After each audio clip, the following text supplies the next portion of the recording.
Di tepian sebuah desa kecil di pedalaman Jawa, berdiri sebuah jembatan gantung tua yang membelah aliran sungai berwarna coklat pekat.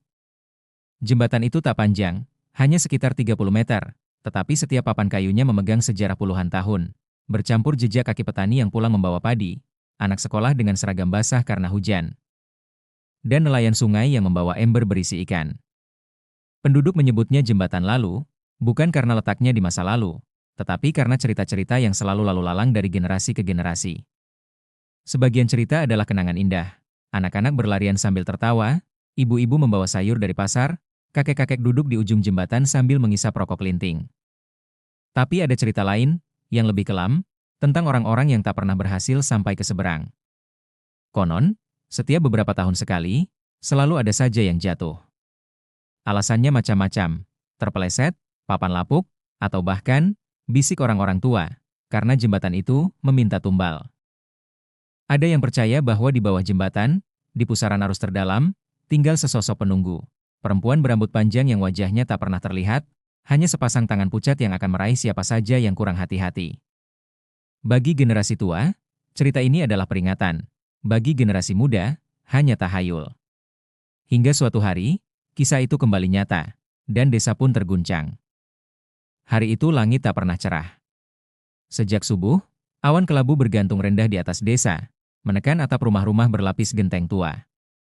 Rintik hujan membentuk garis-garis tipis di udara, dan tanah becek mengeluarkan aroma khas lumpur bercampur dedaunan basah.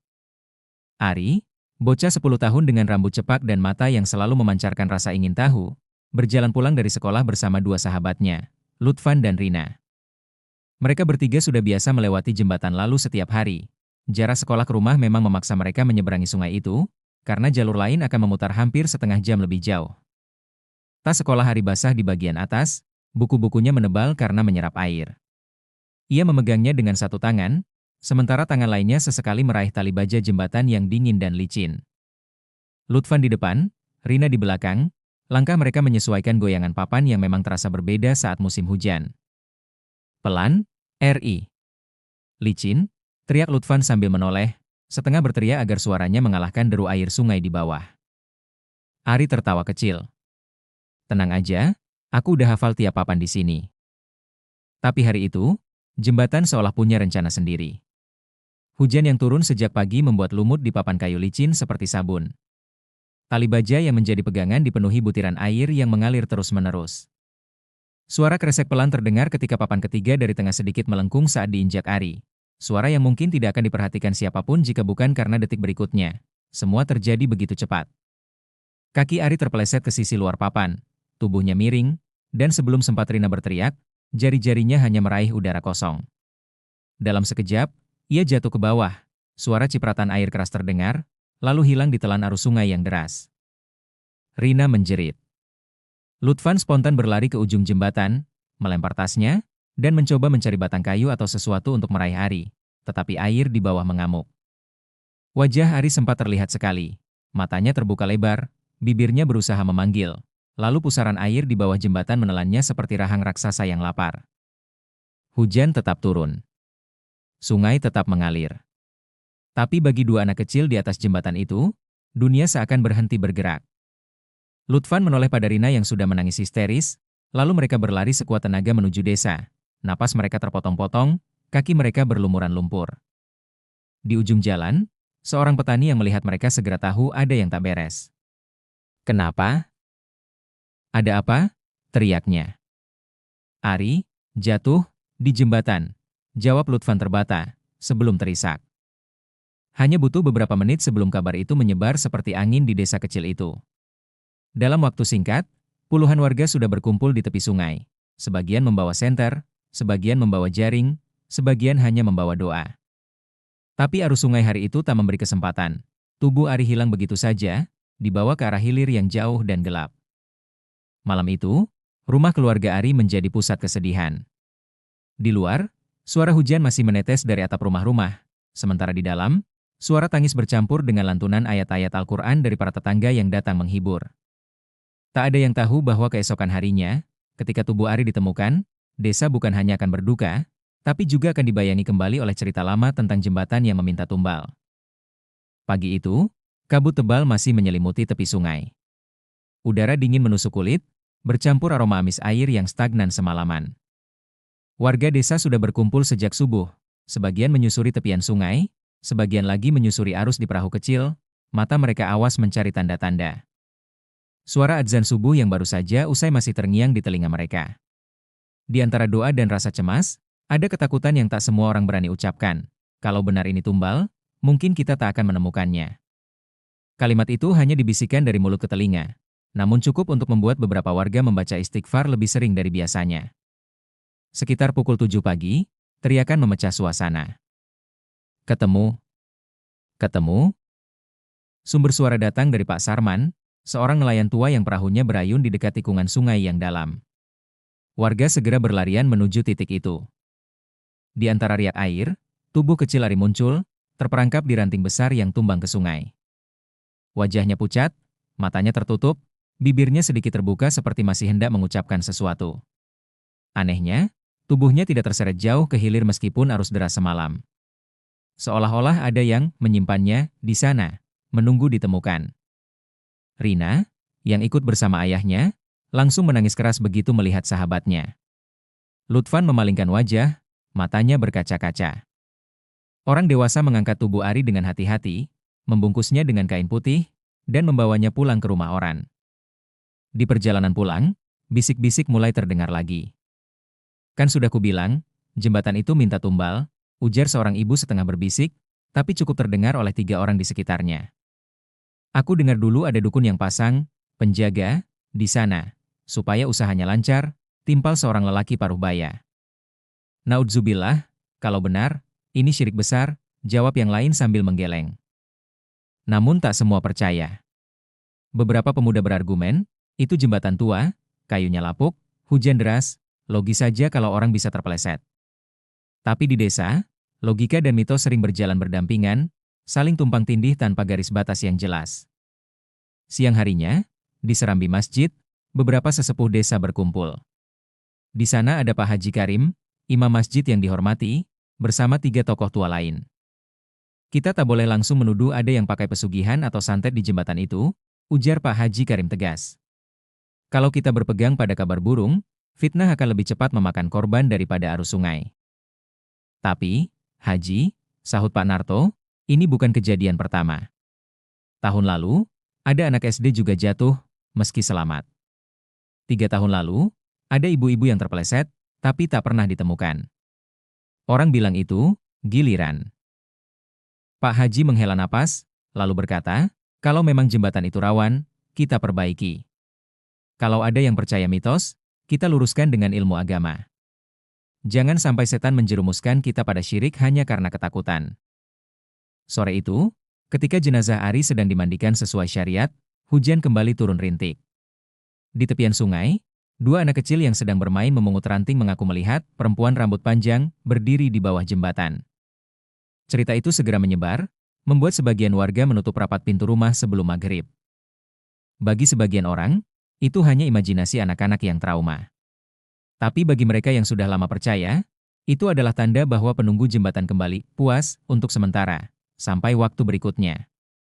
Dan malam itu, di rumah duka, ketika ayat-ayat Al-Quran dibacakan, beberapa orang bersumpah mendengar suara pelan di luar rumah, seperti suara air yang menetes dari rambut panjang yang basah.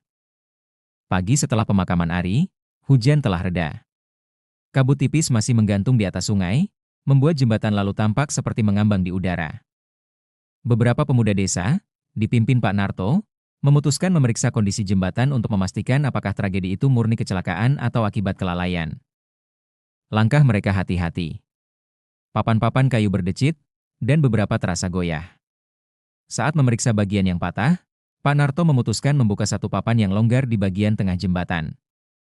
Begitu papan terangkat, semua orang yang ada di sana terdiam.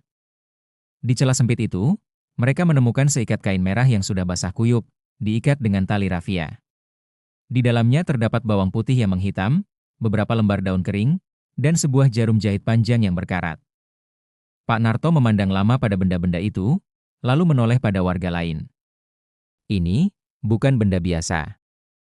Seorang pemuda bergumam, "Astagfirullah, ini tanda-tanda santet atau pesugihan." Suasana mendadak mencekam. Bahkan suara air sungai di bawah terdengar seperti gumaman berat yang penuh rahasia. Ada yang langsung mengambil ponsel untuk memotret, ada yang buru-buru membaca ayat kursi. Berita penemuan itu cepat menyebar. Siang harinya, di warung Buminah, pembicaraan mulai mengarah pada satu nama, Pak Rudi. Lelaki parubaya itu tinggal di rumah paling dekat dengan jembatan. Beberapa bulan terakhir, hidupnya mendadak berubah. Dari yang dulu sering mengeluh soal utang, tiba-tiba ia mampu melunasi semuanya, merenovasi rumah, bahkan membeli sepeda motor baru. Orang bilang, malam-malam suka dengar dia ngomong sendiri di dekat jembatan, bisik seorang ibu-ibu. Katanya juga, dia pernah ke kota nyari, orang pintar, sambung yang lain. Tapi hati-hati, jangan sembarangan nuduh, potong Buminah, meski nada suaranya sendiri mengandung rasa takut. Menjelang sore, kabar itu sampai ke telinga Pak Haji Karim. Beliau langsung memanggil beberapa tokoh desa untuk bermusyawarah. Kita ini Muslim. Tidak boleh menuduh tanpa bukti. Kalaupun benar ada orang yang pakai cara-cara syirik, kita harus buktikan dengan mata kepala dan nasihatkan sesuai ajaran agama, ujar Pak Haji dengan nada tegas. Namun di luar ruang musyawarah, ketegangan terasa nyata. Sebagian warga yang emosional mulai mendesak agar Pak Rudi diinterogasi malam itu juga. Beberapa pemuda bahkan sudah berencana membongkar rumahnya. Menjelang maghrib, langit berubah ungu gelap. Jembatan lalu kembali sepi, hanya suara air yang mengalir dan angin yang membuat tali-tali baja berderit. Dari kejauhan, dua anak yang pulang mengaji mengaku melihat bayangan seseorang berdiri di tengah jembatan. Meski saat mereka mendekat, bayangan itu menghilang. Di rumahnya, Pak Rudi duduk sendirian. Lampu ruang tamu redup, dan dari celah jendela, beberapa warga mengintip. Tangan Pak Rudi memegang sebuah botol kecil berisi cairan kuning keruh. Ia menatapnya lama, lalu menghela napas. Di luar, dari arah sungai, terdengar suara biur seperti sesuatu besar jatuh ke air. Anjing-anjing kampung menggonggong bersahut-sahutan. Malam itu, tak ada yang berani menyeberangi jembatan lalu. Dan keesokan harinya, akan ada sesuatu yang lebih mengejutkan ditemukan di rumah Pak Rudi. Pagi itu, udara di desa terasa berat. Seolah-olah matahari enggan menembus kabut yang masih menyelimuti tepian sungai. Sejumlah warga berkumpul di halaman masjid, menunggu keputusan para tokoh desa mengenai langkah selanjutnya terhadap Pak Rudi. Pak Haji Karim, yang biasanya tenang, kali ini tampak serius. Kalau memang ada sesuatu yang disembunyikan, kita harus memastikan dengan cara yang baik. Jangan sampai kita berbuat zalim, katanya. Namun di wajah sebagian pemuda, rasa ingin tahu dan kecurigaan jauh lebih kuat daripada kesabaran. Akhirnya, diputuskan bahwa siang itu, beberapa orang akan menemui Pak Rudi langsung di rumahnya. Tidak dengan amarah, tetapi dengan niat tabayun, mencari kebenaran. Ketika rombongan datang, Pak Rudi sempat terkejut, namun mempersilakan masuk. Rumahnya memang sudah jauh lebih rapi daripada beberapa bulan lalu. Dindingnya baru dicat, perabotnya tampak lebih baru. Di sudut ruang tamu, ada lemari kaca yang terkunci rapat. Pak Haji Karim memulai pembicaraan dengan suara lembut. Rudi, kami datang bukan untuk menuduh, tapi ingin memastikan kabar yang beredar. Kami menemukan benda-benda aneh di bawah papan jembatan, dan orang mengaitkannya dengan dirimu. Bisa kau jelaskan? Pak Rudi terdiam lama. Matanya bergerak gelisah, lalu tertuju pada lemari kaca di sudut ruangan. Setelah menarik napas panjang, ia bangkit, mengambil kunci, dan membuka lemari itu. Di dalamnya, warga tertegun melihat. Botol-botol kecil berisi cairan berwarna kuning dan merah pekat. Potongan kain hitam yang dibungkus plastik.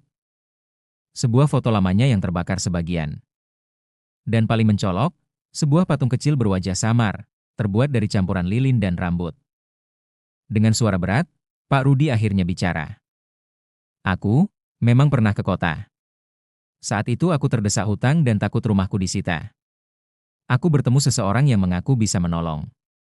Dia bilang, cukup letakkan benda-benda tertentu di tempat yang ramai dilalui orang, dan usahaku akan lancar.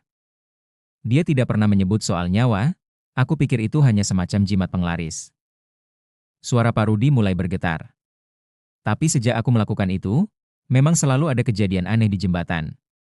Orang terpeleset, jatuh, atau sakit mendadak. Aku tidak pernah berniat membunuh siapapun. Pak Haji Karim menunduk, lalu berkata tegas, Rudi, Ini yang kau lakukan adalah syirik. Meminta kepada selain Allah, mengandalkan makhluk gaib untuk keuntungan dunia. Apapun niatmu, kau sudah membuka pintu yang seharusnya ditutup rapat. Setan tidak pernah menolong manusia kecuali menjerumuskan. Beberapa warga yang tadinya marah kini hanya diam, antara iba dan takut. Sore itu juga, diputuskan bahwa semua benda itu akan dimusnahkan. Di tepi sungai, Pak Haji Karim memimpin doa dan membacakan ayat-ayat ruqyah. Botol-botol dipecahkan, kain dibakar, patung lilin itu dihancurkan hingga tak berbentuk. Saat api membesar, angin bertiup kencang, dan suara seperti siulan samar terdengar dari arah jembatan. Sebagian warga bersumpah melihat riak air di bawah jembatan berputar seperti pusaran, lalu perlahan menghilang. Pak Rudi menangis terisak, memohon ampun kepada Allah di hadapan semua warga. Ia berjanji meninggalkan semua praktik itu dan siap menerima sanksi sosial dari desa.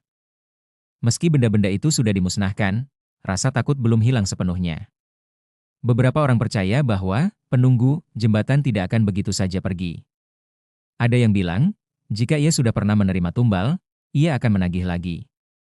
Dan malam itu, ketika sebagian warga berjaga di masjid, seorang nelayan yang pulang larut mengaku melihat siluet seorang anak kecil berjalan sendirian di tengah jembatan, lalu menghilang di udara. Sejak kejadian itu, desa mulai bergerak.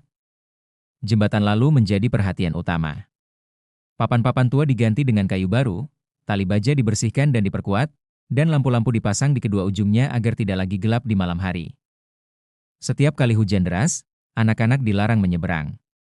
Beberapa pemuda membuat jadwal piket untuk membantu orang yang lewat, terutama para pelajar. Semua ini dilakukan dengan semangat gotong royong, diiringi doa agar tragedi seperti yang menimpa Ari tidak terulang lagi. Pak Rudi, setelah pengakuannya, memilih menepi dari keramaian. Dia mengikuti pengajian rutin di masjid, belajar memperbaiki sholat, dan kadang terlihat membantu membersihkan halaman masjid. Meski sebagian warga masih memandangnya dengan tatapan curiga, ada juga yang perlahan memberi maaf, mengingat Nabi Muhammad mengajarkan untuk membuka pintu taubat seluas-luasnya bagi yang menyesal. Pak Haji Karim sering mengingatkan di setiap khutbahnya. Jangan pernah mencari rezeki dari jalan yang haram. Pesugihan, santet, susuk, semua itu hanya akan membawa kita pada kerugian di dunia dan akhirat. Allah berfirman, barang siapa bertakwa kepada Allah, niscaya Dia akan memberikan jalan keluar dan memberi rezeki dari arah yang tidak disangka-sangka. Quran Surat At-Talaq 23. Meski suasana desa berangsur tenang, cerita tentang penunggu jembatan tetap beredar. Anak-anak yang pulang mengaji malam kadang mengaku mendengar suara langkah di belakang mereka, padahal saat menoleh, tak ada siapapun. Suatu malam, tepat sebulan setelah kematian Ari, seorang pemuda desa yang baru pulang dari kota melintasi jembatan. Hujan rintik, udara dingin. Di tengah jembatan, ia melihat sesosok anak kecil berdiri, memakai seragam sekolah basah kuyup. Pemuda itu hendak mendekat, tetapi sosok itu menatapnya dengan mata sayu, lalu jatuh ke sungai tanpa suara percikan. Saat ia menoleh ke tepi jembatan, air sungai tetap tenang, seakan tidak pernah menerima tubuh siapapun. Kini di ujung jembatan, warga menancapkan sebuah papan kayu bertuliskan, "Berhati-hatilah. Jangan lalai. Jaga imanmu, jaga langkahmu." Papan itu menjadi pengingat bahwa bahaya bisa datang dari dua arah, dari dunia nyata yang penuh kelalaian, dan dari dunia gaib yang penuh tipu daya. Bagi warga, jembatan lalu bukan lagi sekadar jalan penghubung. Ia adalah saksi bisu dari kealpaan manusia, kekuatan mitos yang bercampur dengan kepercayaan, dan pentingnya berpijak pada tauhid agar tak tergelincir, baik oleh licinnya papan kayu maupun oleh rayuan halus setan.